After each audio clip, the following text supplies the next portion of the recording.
ჩინეთი გაეროს წევრი გახდა 1945 წელს, მაგრამ 1971 წლიდან ოფიციალურად ჩინეთის სახალხო რესპუბლიკამ დაიკავა მისი ადგილი და ამ დროიდან დაიწყო ჩინეთის მზარდი გავლენა გაეროში.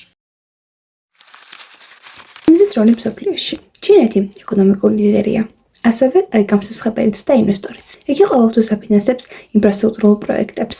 იგი ასევე ტექნოლოგიური მოთამაშეა. ჩინეთი ამითარებს გალონურ ინტელექტს. ქვეყანა ასევე დიპლომატიური შუამავალია. ჩინეთი ყოველთვის იცავს, რომ დაახლოოს კონფლიქტური მხარეები და ასევე ქვეყანაში სამხედრო ძალა იზრდება. აძლიერებს სამხედრო ფლოტს და გავლენას ინდოეთსა და წყნარ ოკეანეში. ახლა კი საინტერესო ფაქტი. ჩინეთი მეორე ადგილზეა მსოფლიოში გაეროს ბიუჯეტში წილით და ამასთანავე არის სამშვიდობო მისიებში ყველაზე მეტი ჯარის გამგზავნე მუდმივ წევრი ქვეყანა. ჩინეთი არის უშიშროების საბჭოს მუდმივი წევრი ვეტოს უფლებით. ერწყმება გაეროს ხის წესრიგს, მრავალმხრივ თანამშრომლობაზე და სუვერენიტეტზე დაყრდნობით.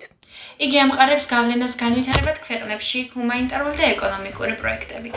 ჩინეთი აქტიურად აფინანსებს და მონაწილეობს სამშვიდობო შეთანხმებებში.